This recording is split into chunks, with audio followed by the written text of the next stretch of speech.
캐나다에서 동부말 뇌염 바이러스에 감염된 한 명이 숨지면서 우려가 나오고 있습니다.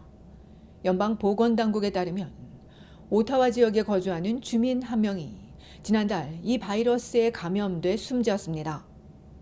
이는 수년간 캐나다에서 처음 확인된 사례입니다. 당국은 오타와 지역에 퍼졌을 가능성을 배제하지 않았습니다. 이 지역에서 바이러스에 감염된 두 번째 말이 확인됐고 모기 웅덩이에서도 나타났습니다. 동부말 뇌염 EE는 주로 해당 바이러스에 감염된 모기에게 물려 전파되는 희귀 감염병입니다. 감염 사례는 드물지만 감염자 3분의 1이 사망하는 치명적인 질병입니다. 감염 후 발열과 두통, 구토, 목 뻣뻣함 증상이 보이고 심하면 신경계 질환과 사망으로 이어질 수 있습니다. 이 바이러스는 사람 간에는 옮기지 않으며 백신이나 치료제는 아직까지 없습니다. 늦여름과 초가을 가장 흔하게 발병합니다. 전문가들은 모기에 물리지 않는 게 최선의 예방책이라며 모기가 활동하는 시기 야외 활동은 피하고 모기 기피제를 사용하며 피부 노출을 최소화하고 창문과 방충망을 살필 것을 강조했습니다. 캐나다에서 이 바이러스 감염은 드물지만 온주에서 3건이 보고됐습니다. 올여름 미국 동부 지역에선 감염 환자 8명이 확인되고 적어도 1명이 숨졌습니다. 이에 매사추세츠주 일부 지역은 오후 6시부터 아침 6시까지 공원 등을 모두 폐쇄하기도 했습니다. 전문가들은 모기 활동이 길어지면 댕기열이나 말라리아 같은 곤충에 의한 감염병 위험이 높아질 수 있다고 경고하고 있습니다.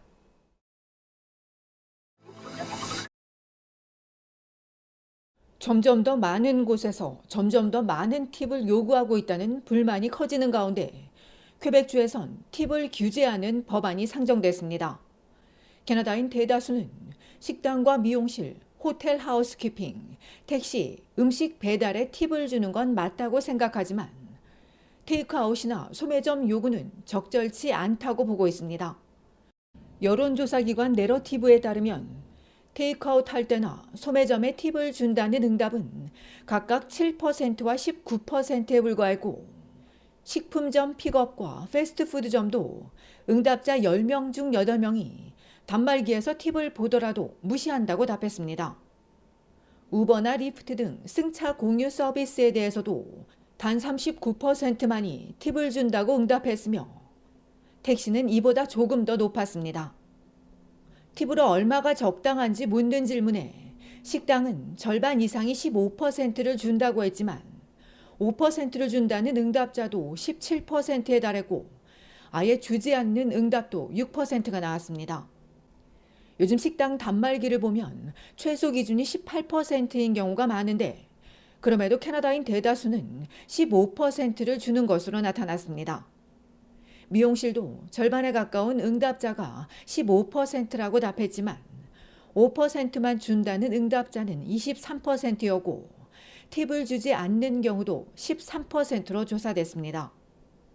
고물가로 팁 문화에 대한 논란이 끊이지 않는 가운데 퀘벡주에선 세금 부과 전 가격을 기준으로 팁을 계산하도록 하는 법안이 나왔습니다.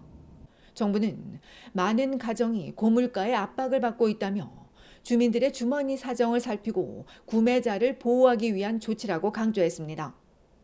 퀘벡주 정부는 식사 비용이 $100라면 팁은 세금을 포함한 $115가 아닌 $100를 기준으로 계산해야 한다는 겁니다. 이외에도 계산 시 물건 값이 선반 가격보다 높을 때 소비자에게 제공되는 할인 금액을 현행 $10에서 $15로 늘리도록 했습니다. 또 이 법안이 통과되면 식품에 세금이 부과되는지 알리고 할인 가격과 로열티 프로그램 회원 가격, 일반 가격, 단가 등은 명확히 표시해야 합니다.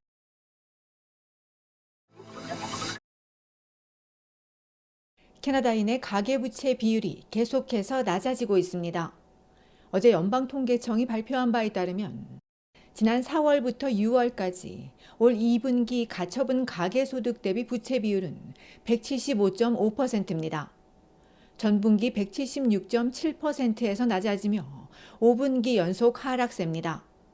가처분 소득은 개인 또는 가구 소득 중 세금을 빼고 소비나 저축에 사용할 수 있는 소득으로 가구 소득 1달러당 1달러 76센트의 빚을 지고 있다는 것을 뜻합니다.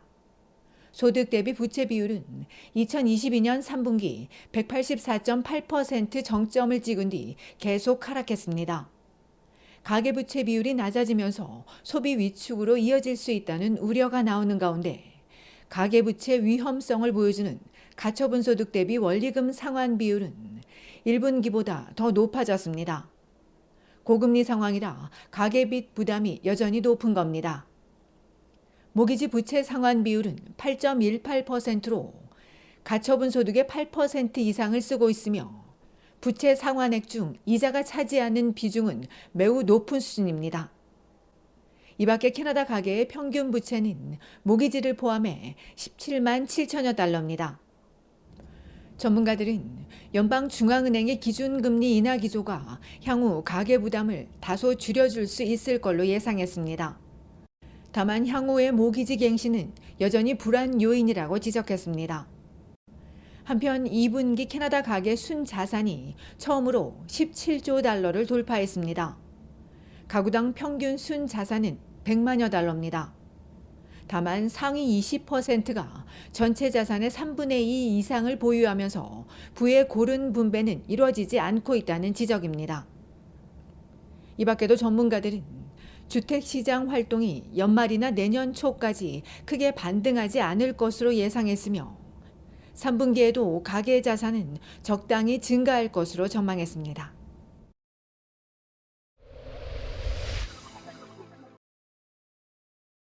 연방보건부가 캐나다 제약사가 만든 비타민과 의약품을 리콜했습니다.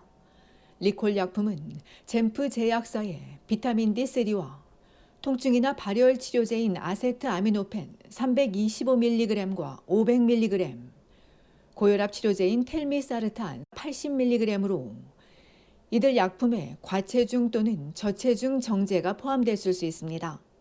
당국은 리콜 약품을 복용 중인 사람은 복용을 중단하기 전 가정의 또는 전문가와 상의하고 부작용이나 불만은 당국에 리콜 관련 자세한 문의는 젠프 제약사에 할 것을 당부했습니다.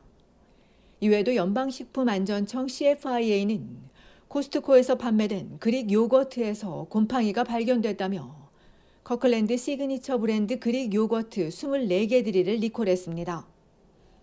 베스트 비포 일자가 2024년 8월 10일인 제품은 온타리오와 브리티시 컬럼비아, 엘버타주 등 캐나다 전국 매장에서 팔렸으며 해당 제품을 구매한 소비자는 즉시 버리거나 가까운 코스트코에 반품할 것을 당부했습니다.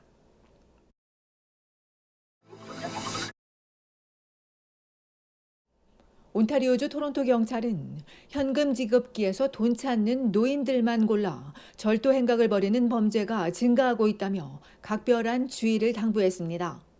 경찰에 따르면 두세 명이 함께 움직이는 일당은 표적을 정하고 비밀번호를 몰래 훔쳐본 뒤 말을 걸거나 무언가를 떨어뜨리는 등 산만한 행동을 하며 피해자를 정신없게 만들고는 이 틈을 타 데비트카드를 훔쳐 현금을 빼내갑니다. 최근 동일범의 소행으로 보이는 여러 건이 잇따라 발생했다는 경찰은 지급기를 이용할 때는 항상 주변을 잘 살피고 비밀번호를 누를 때는 가리며 인출한 돈은 다른 사람이 보지 않는 곳에서 세어볼 것을 당부하고 용의자를 보게 되더라도 마주하지 말고 경찰에 신고할 것을 덧붙였습니다.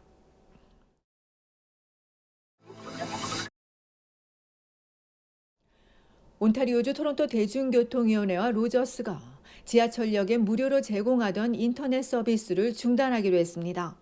TTC는 지하철역 무료 와이파이 서비스를 이용하는 승객들이 크게 줄어들고 있고 사이버 공격에도 취약한데 신규 장비 설치와 보안 업그레이드 등에 무려 1,700만 달러가 필요하다며 비용과 낮은 효과 때문에 올 연말 중단하기로 했다고 밝혔습니다.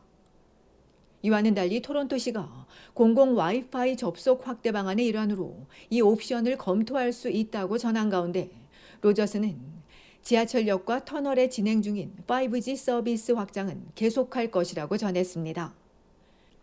한편 무임승차 단속을 위해 최근 4호선에서 카드 없이 들어갈 수 있는 개찰구를 없앤 TTC는 향후 모든 지하철역에서 관련 개찰구를 제거해 나가기로 했다고 밝혔습니다.